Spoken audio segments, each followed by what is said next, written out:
So সবার আগে আমি এলফের পাটি প্রাইমারটা অ্যাপ্লাই করে নিচ্ছি আমার পুরো ফেসে, স্পেশালি যেসব জায়গায় আমার অয়েলি ভাব হয় সেই সব জায়গায় আরও ভালোভাবে। অ্যাটলিস্ট 30 সেকেন্ড দিব এখন এই প্রাইমারটাকে সেট হওয়ার জন্য। এইবার আমি আমার পছন্দের একটা ফাউন্ডেশন নিলাম, যেটা হচ্ছে মেইবেলিন ফিট মি। এটা একটা বিল্ডেবল কাভারেজের ফাউন্ডেশন। এটা আমি ভালোভাবে আগে আঙ্গুল দিয়ে অ্যাপ্লাই করে নিচ্ছি, তারপর আমি বিউটি ব্লেন্ডার দিয়ে ব্লেন্ড করে নিব। একটা ইয়েলো কনসিলার দিয়ে আমার চোখের নিচে আমি একটু ব্রাইট করে নিচ্ছি, আর সেই সাথে একটু নাকের ওপরে এখানেও একটু দিয়ে দিলাম। এবার বিউটি ব্লেন্ডার দিয়ে ভালোভাবে ব্লেন্ড করে নেব। এবার আমি হুদা বিউটির একটা ব্লাশ অ্যাপ্লাই করছি। এবার ব্লাশটার নাম হচ্ছে কোরাল কিউট। ইয়াস, ক্লাউনের মতো অ্যাপ্লাই করে নিচ্ছি আমি। আর সেই সাথে একটা ফাউন্ডেশন ব্রাশের সাহায্যে আমি ব্লেন্ড করে নিচ্ছি।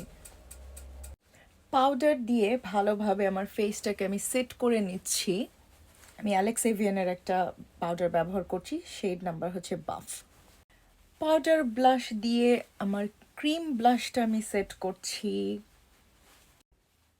অ্যালেক্স এভিয়ানের ব্রনজার পাউডার, যেটা শেড হচ্ছে নাম্বার 2, এটা ইউজ করছি আমার ফেসটাকে একটু ওয়ার্ম আপ করার জন্য।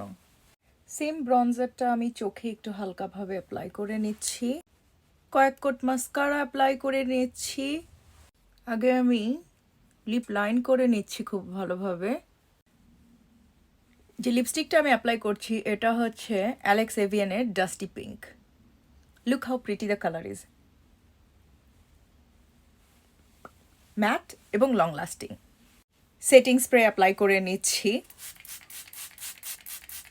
সো এই যে আমার ফাইনাল লুক হয়ে গেল, একদম সিম্পল, মাত্র 5 থেকে 10 মিনিটের মধ্যে এই মেকআপ লুকটা করে ফেলা যাবে এবং সারা দিন এই মেকআপটা ভালো থাকবে।